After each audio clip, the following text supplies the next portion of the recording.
ہم لوگوں نے آج یہی سیکھا کہ ہمارا مذہب ہمیں ہر چیز کی چھوٹ دیتا ہے، پر پاک دامنی کے ساتھ۔ ہمارا مذہب یہ نہیں کہتا کہ ہم پڑھے نہیں، ہم لیکچرار نہ بنے، ہم وکیل نہ بنے، ہم ڈاکٹر نہ بنے، بلکہ ہمارا مذہب ہمیں ہر چیز کی اجازت دیتا ہے، وہ بھی پاک دامنی کے ساتھ۔ اور ہمیں شریعت میں، معاشرے میں، اپنے قصبے میں، محلے میں کس طرح محنت کرنی، کس طرح لوگوں کی مدد کرنی، کس طرح ان کے غم کو اپنا غم سمجھنا، ہمارا مذہب ہمیں یہ چیز کی تعلیم دیتا ہے۔ جی میں اسٹوڈنٹ ہوں۔ اسکول میں ٹیچر ہیں آپ؟ نہیں، میں ایک طالب علم ہوں۔ اچھا، بے اسٹوڈنٹ ہیں آپ۔ تو آپ کو کیا لگتا ہے مسلم سماج میں کس طرح کی کمی پائی جاتی ہے؟ مسلم سماج میں دیکھا جائے تو کمی یہی ہے کہ لڑکیوں کو پڑھایا نہیں جاتا، بٹ اب ہمارے جو علماء کرام ہیں، جو ہمارے مفکر ہیں، جو ملت اسلامی ہے، وہ اس چیز کی تاکید کرتے ہیں کہ لڑکیوں کو پاک دامنی کے ساتھ پڑھایا جائے، ان کو ہر فیلڈ میں اجازت دی جائے کہ وہ لیکچرار بنے، پروفیسر بنے، ہر جگہ ان کو اپنا اپنا وہ مقام حاصل کریں۔ ہمارے مفکر، ہمارے علماء کرام اس چیز کی تاکید کرتے ہیں، اور انشاءاللہ ہم ہمارے قوم سے یہی امید کریں گے کہ وہ ہمارے علماء کرام کی، ہمارے مفکر، ہمارے قائدین کی رہبری میں رہ کر اپنی اولادوں کو، اپنی بیٹیوں کو، اپنی ماؤں کو پڑھنے کا اور دین کا، خاص کر قرآن مجید کی تفسیر کی پڑھنے کا، اس چیز کو ہمیں موقع دیا جا رہا ہے اور ہمیں سمجھایا بھی جا رہا ہے۔ بہت اچھا۔ آپ کا کیا نام ہے؟ تسمیہ عالیہ۔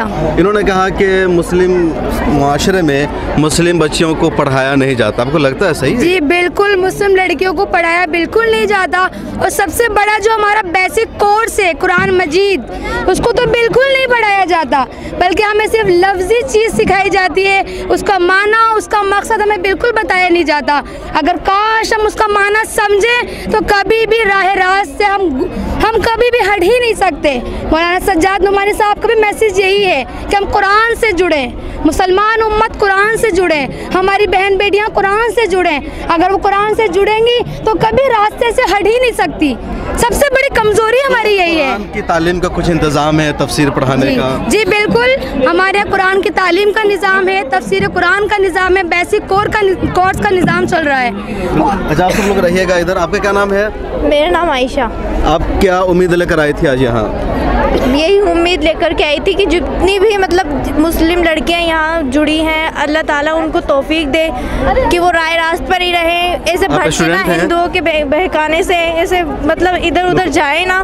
یہ پولیٹیکل لوگ ہیں، کچھ لوگ ہیں جو لوگوں کو بھڑکانے کا کام کر رہے ہیں، ان کی طرف دھیان نہ دیں، اپنے اندر ڈر نہ پیدا کریں۔ آپ کیا کرتی ہیں؟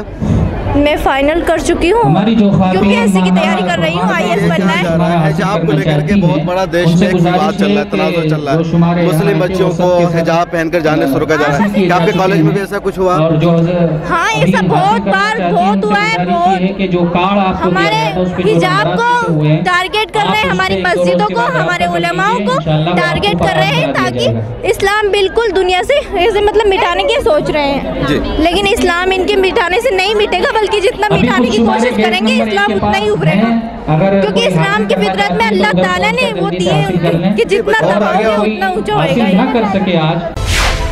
ملت ٹائمز کو آپ کی ضرورت ہے، ہماری آپ مالی مدد کریں۔